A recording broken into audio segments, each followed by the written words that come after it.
Working hard is worth it if you're seeing results. And when it comes to working out, the same thing is true. You want the maximum benefit in the time you have, and that's exactly what Tonal is built for. And with their latest iteration, Tonal 2, you can ensure your workout is more tailored and effective than ever. Tonal's at-home strength training system uses adaptive weight to learn from your movement and set the optimal weight for every move, adjusting in 1-pound increments up to 250 pounds, challenging even the most advanced users to push their limits. You can also experience a full-body burn with the new Aero HIIT workouts, the perfect blend of heart-pumping cardio and strength. Plus, the new built-in Smart View leverages a high-resolution camera that lets you see yourself during your workout, analyzes your movement, and provides real-time coaching, just like a personal trainer. Right now, Tonal is offering our listeners $200 off your Tonal purchase with promo code 200TONAL. That's Tonal.com and use promo code 200TONAL for $200 off your purchase. That's Tonal.com. Promo code 200TONAL for $200 off. This is Report to Wyoming. Our guest today is Chad Hanson. He is a sociology professor at the college. He is also a writer, a poet, and a photographer, among many other things. I was delighted to talk to him today about the wild horses of Wyoming. Okay, so you're from Minnesota, but what brought you to Wyoming?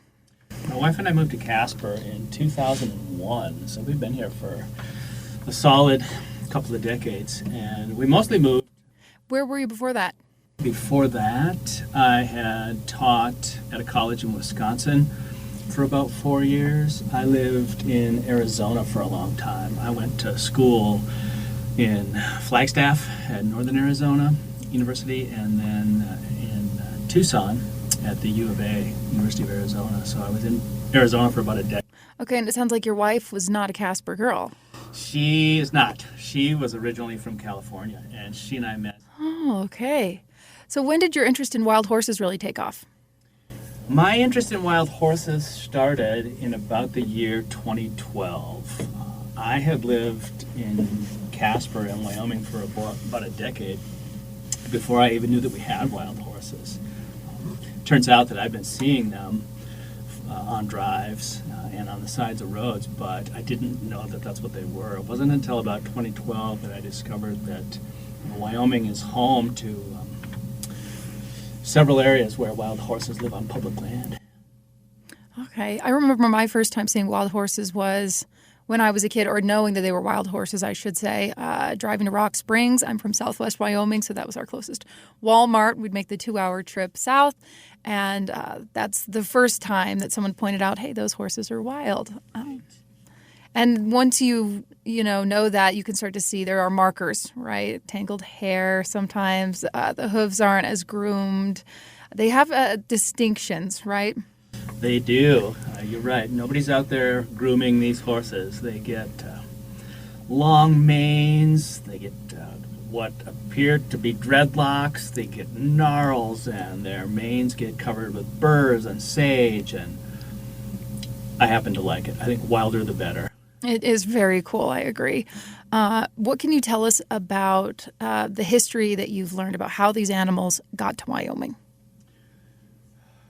It's a fascinating history. Actually, the oldest horse fossils on Earth were discovered in Wyoming, over near a spot just outside of Kemmerer. Horses have about a 55 million year history right here in North America, and in Wyoming in particular. They actually evolved in the West, and scientists still face a bit of a mystery when it comes to when or how horses went extinct in North America. There's some pretty good evidence that horse numbers shrank, and then maybe they disappeared altogether about 5,000 years ago. We have a clear fossil record of their evolution, but then the fossil record goes cold. We have some DNA evidence that puts them here about 5,000 years ago, and then the trail picks up again about 500 years ago with the arrival of Spanish horses brought across from Europe on the ships of explorers. I imagine that's a pretty big part of their evolution. And then just in the last few hundred years, because humans were so finite that it's hard to think about 5,000 years ago, what's the evolution been like maybe in the last 4 generations? recent history, it's interesting. Horses in the wild, they choose their own mates. And they're a little bit like us. They have preferences for what kind of families they create and what kind of partners they choose. And so they've been selecting themselves. And all the evidence suggests that they've been selecting for traits that suit the West. They're small, rugged, strong. Endurance is incredible. They're hardy. They can make it through Wyoming winters on their own, not always, but they succeed in places where other animals couldn't. As far as selection goes, do you notice any color trends, or there's such a vast array of, the different coats that they have? There are, and we notice some differences as you drive around Wyoming. There are herds that have a high number of pintos, for example. In some of the areas that we visit closer to Casper, like Green Mountain, for instance, we find some bloodlines where there are a lot of dappled gray horses in an area just south of Green Mountain called Stewart Creek, north and northwest of Rawlins. We have wild Appaloosas, which is a unique situation. Not every state has Appaloosas in their wild herds, but Wyoming does, and some of them are close to home, not too far from Casper. Oh, I love Appaloosas. They have such a unique pattern sometimes, and those dots, and if they get a circle on their eye, or I wonder if there's any lore around that, or even like cultural significance to Wyoming. There is. The Appaloosa was the preferred horse of the Nez Perce tribe. So we have every reason to believe that the wild Appaloosas in Wyoming are probably holdover from some of the breeding practices of the Nez Perce, and then some of the trades that took place between the tribes back when they controlled large parts of the plains. Okay, and horses historically as a commodity, that might have shifted their evolution too, because, well, now we talk about domestication, but if we're talking about native tribes, some of those horses might have been domesticated but then released, or they maybe escaped. Yeah, exactly. In fact, the tribes just understood that they had large groups of wild horses to choose from. When they needed a horse, they could round one up and then gentle that horse and make it part of their herd. Okay. And then, I was thinking when I said commodity there, just about how certain unique horses, colorings, patterns, markings, those might appeal to people, whereas they might not appeal to other horses, right? That's right. When it comes time to adopt wild horses, for example, we find that pintos are more easily adopted. People like the variety of colors. Some of the horses that are either black or more plain looking, unfortunately we do have a harder time the BLM has a harder time adopting those horses out. I noticed even my daughters, when we were looking through the book that you were nice enough to send to us, and we'll get to that so people know where they can find it too, but they immediately gravitated towards the white horses. Right. The all white, there's something kind of ethereal about them. There is, yeah. In Wyoming, there's a wide range of herd areas that have big, robust white stallions, beautiful white mares. Oh, there's a lot to see. It's got to be kind of magical or even spooky if you're out in the wild and just an all-white horse appears. And then I think of pop culture and Lord of the Rings and the Gandalf significance, etc. But it's definitely really cool to see that we have those. It is. And there's a long history of white horses appearing in folklore and even spiritual and religious traditions. Horses have a prominent place in a lot of our wisdom traditions and spiritual practices, but maybe white horses in particular stand out, right? I think for our listeners, it would be fun for you to describe your field research on the subject and how you get your photographs. Sure. I am a sociologist by training, so one of the first things that appealed to me about wild horses is that they are incredibly social. They're beautiful to look at. It's hard to take a bad picture of a horse, and so there was that, of course. It's just fun to spend time with them, but as I spent more time observing their behavior in the field, what I noticed is that first of all, they live in very closely knit family bands, sometimes as small as 2 or 3 horses, sometimes as large as 12 or 14 horses together in a single band. And then more recently, there's been research with aerial drones. We have teams of researchers around the world who are studying herds of wild horses with drones. And they're actually using the phrase multi-leveled societies to describe the relations that horses form when they're left to themselves out in the wild. So back to my own observations, I've taken some of those cues, the idea that horses live in multi-leveled societies, and we're starting to tease out some of the more particulars of the arrangements. Family bands, those are the most basic units, but wild horses probably also form larger bonded groups, very likely what we call extended clans, and then subpopulations within a herd.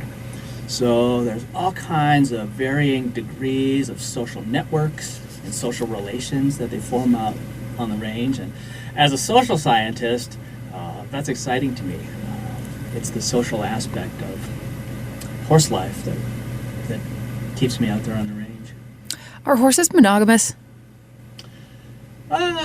To a degree, they live in families where they have one, sometimes 2 stallions, and then what biologists call a harem of mares.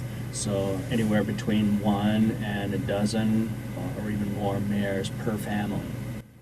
Okay, so that would be the family unit then, or you're calling it a band. Yeah, a band or a family. I use those words interchangeably. And what's maybe an average, if we could, lifespan for a wild horse?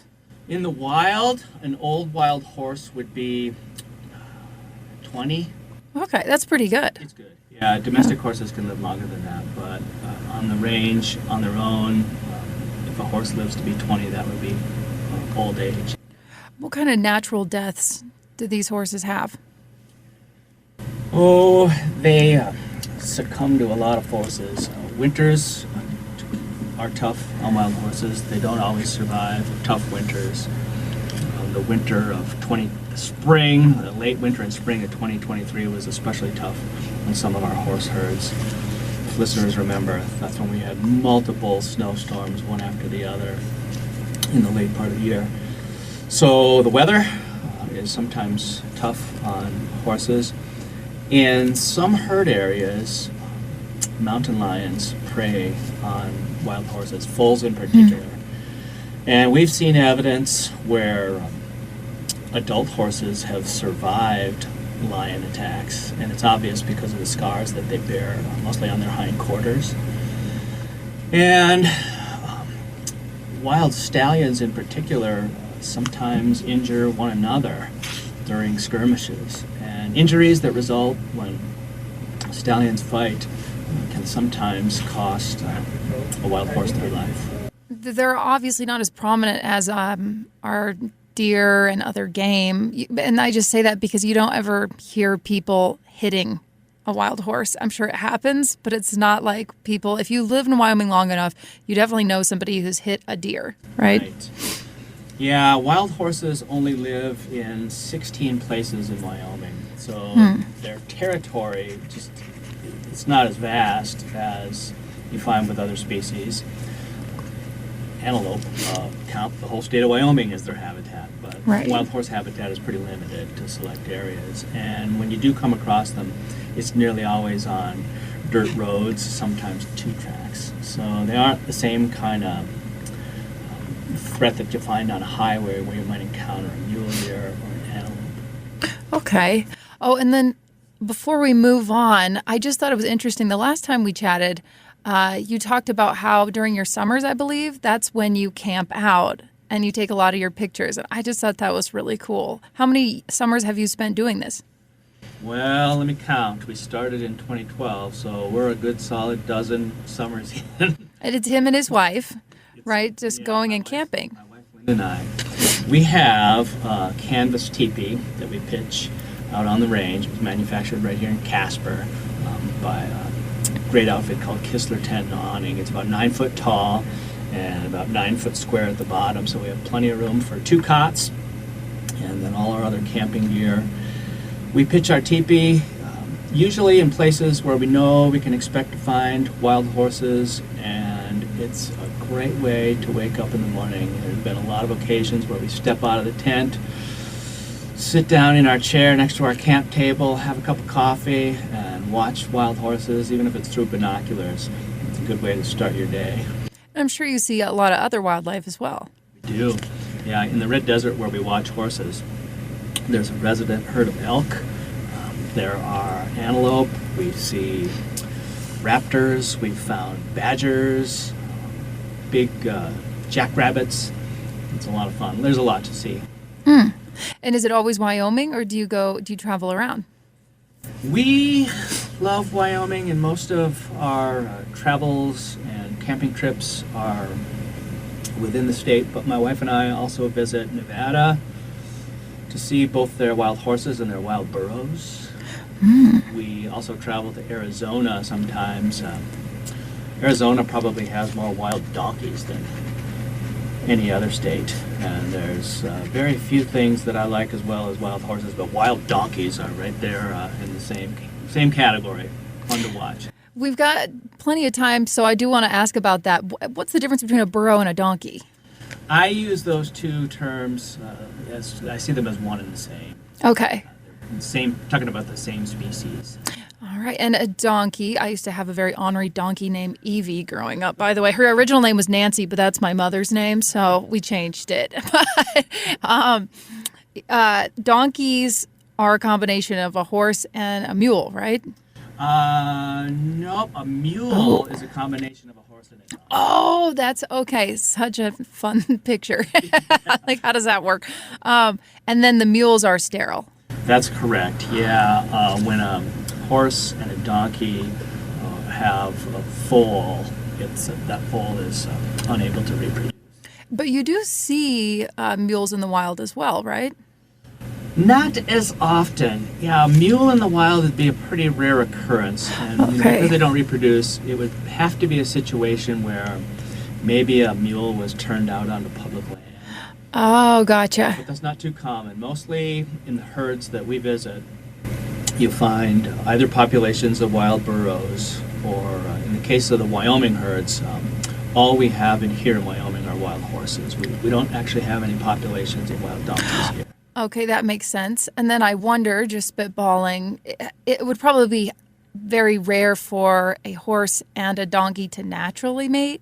Do you think that's maybe why mules are really the product of human intervention? Most of the time, yeah, that's right. There are a handful of places on public lands in the West where wild horses and wild burros might intermix and possibly produce a mule. I'm thinking of maybe one, possibly 2 herds in Arizona where that could happen. But otherwise, these two animals stay pretty separate. Now, this topic, whenever we write about it or there's the roundups or whatever, we get a lot of comments. People have strong opinions about wild horses, as it turns out. Some of the concerns that we hear are that wild horses can limit the growth of other species, elk, deer, and bighorn sheep, or that they can deplete water and food resources that those animals and ranchers need.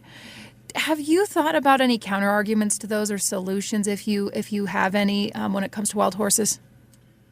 Yeah, I'll gladly talk about some solutions, but maybe before I do, I would express a little bit of skepticism.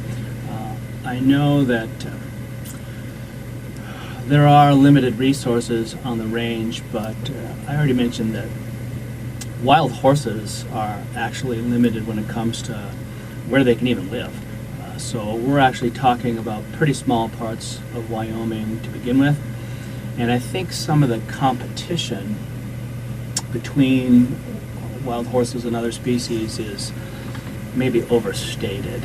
For example, I've heard some urban legends that wild horses can be bullies and they may even scare other species away from water holes. But that has not been our experience. In fact, we have still photos and video footage where wild horses and other animals drink side by side at water holes. I was even able to document a situation where a wild colt, after having been kicked out of his family of origin, joined a band of elk and became an elk for part of the summer because they're so social. So the kind of antagonism that people sometimes imagine between horses and other species, that just hasn't been borne out in our research.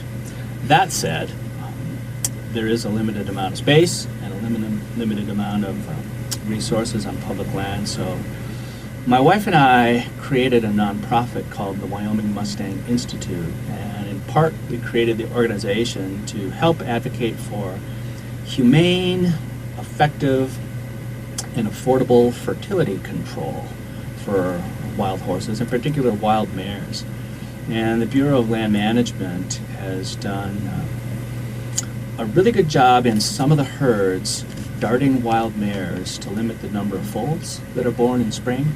And that way, once we decide what the right population of wild horses is for a given area, we can set that number and keep it roughly stable by using fertility control. And in what kind of boardrooms are these conversations being had? Who's making the decisions on what a controlled population is? I'm sorry, I'm butchering this. What is that number? Who's deciding that? Well, that's a bit of a mystery. The BLM, the Bureau of Land Management, is charged with making that decision. They call the appropriate number, use an abbreviation called AML, which stands for Appropriate Management Level. So they set the AML, or the appropriate number, for every herd. And exactly how the Bureau arrives at that number is the source of some debate and a lot of mystery. The National Academy of Sciences did a big review of the horse and burro program in 2013. That's the last time they did a thorough review of the program, and one of their conclusions was that we just don't have a good idea how that number is set. When I think about the positives, it's obvious to me that horses are such a huge symbol of the American West and our heritage. And then I've also heard arguments about fire mitigation. The same could be said about bison, which were native to the land as well. What other pros can you think of?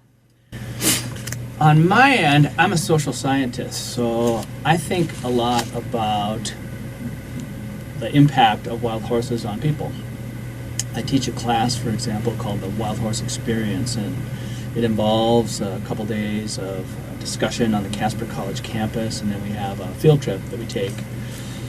We go out into the public lands west of Casper to look for wild horses, and semester after semester, year after year, I've been able to see what kind of impact horse watching has on people. It's uplifting, and in part of my research for my last couple of books, I've gone through some of the studies on how charismatic megafauna like horses and really nature and natural scenery in general, how those things impact mental health, and it's positive.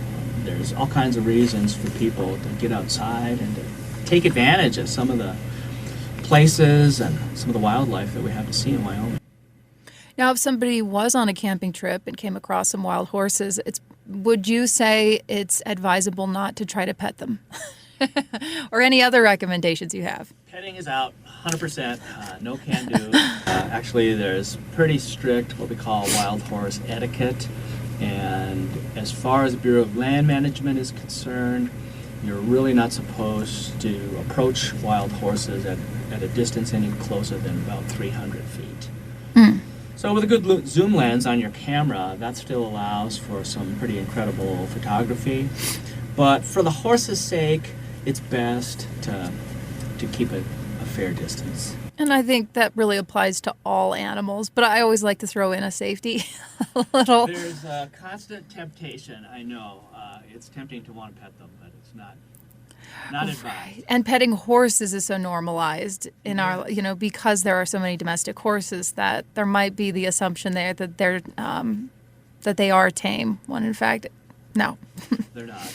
Yeah. And if someone was to try to pet a wild horse, my hunch is that they would flee. Their instinct when it comes to the standard fight or flight response that animals have, and frankly that we all have, horses' first instinct is to run. That's their primary defense. They're fast and they make use of their speed. So the most you would do is probably scare them off, but it would also interrupt their natural behavior. And the really fascinating thing about wild horses is to watch and observe their natural behavior, and that, of course, that's best done at a distance.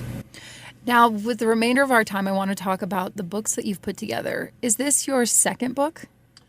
My most recent book is my second book on wild horses, that's right. In 2022, I wrote one called In a Land of Awe. That is a work of nonfiction. And then most recently, I have a new book out. It'll actually start shipping in March, but advanced copies have been sent to select media outlets and personalities like yourself. It's called The Wild Horse Effect, and the subtitle is Awe, Well-Being, and the Transformative Power of Nature. It's a coffee table book. It's full of color photographs. And then I wrote an introductory essay to each chapter. And the book contains a lot of lengthy captions. I used the captions in the book to explain as much as I could, or to try to convey all of what I've learned about wild horses, their intelligence, their behavior, their social networks. I've tried to share as much as I've learned over the last few years. Wow, and there's probably thousands of pictures in this book, right? Oh, not thousands, but I think close to 200. Oh, well, I'm exaggerating. I think we landed at just under 200. Oh, okay. But then you've definitely taken thousands of pictures. I have taken thousands of pictures. I have hard drives upon hard drives full of digital photos. It's true. And I wonder, as you return to the same spots year after year, or maybe you're traveling to different spots, but do you ever return to a spot and see familiar horses, or kind of get to know them, if you will? We do. Yeah, we see many of the same horses, if not week after week, then month by month. And we use some techniques to not just get to know the horses, but to let them get to know us. Like, for example, I wear roughly the same clothes each time I go out so that horses can get accustomed to my big floppy sun hat. And we found that that technique works when horses have great memories. So when they see you once, and then they see you again, and they see you another time, once they start to see you on multiple occasions, they start to get accustomed to you, and they start to realize that you're not a threat. And that helps us get a little closer, and it helps with our photography. Do any of them have individual quirks? They do. They do. We used to know a horse called we called him Tuffy, because he was a little bit cantankerous. He was kind of a rascally stallion who liked to challenge some of the other horses in his wider herd. There are some stallions that we've come to know as just really incredible parents. They're just doting fathers. They do a lot to help the mares in the raising of their foals. And of course, one of the main characteristics of wild mares is that they really are incredibly attentive to their young ones. Mares and foals are almost inseparable for about the first year of life. So we get to see some of those personality traits when we're out there in the field. Oh, I love that. You're like the Jane Goodall of Wyoming wild horses. I'll take that as a compliment. Yeah, Jane Goodall is one of my heroes. And that's interesting because she talks about their quirks, but of course primates are so human-like. It's probably a little easier to spot those things because we see those traits in ourselves. It's true. One of my favorite quotes is from a book I was made to read in high school. Probably a lot of your listeners had to read The Catcher in the Rye. J.D. Salinger. And the main character in the book, Holden Caulfield, once said, "At least horses are human, for crying out loud." And when I read that for the first time, I thought, yeah, isn't that right? A lot of the things that we appreciate in each other, affection, loyalty, attention to family, horses have all those same traits, except actually turned up a few notches. I think Salinger was right. Maybe they're even more human than we are. This has been Report to Wyoming, presented in the public interest by Town Square Media.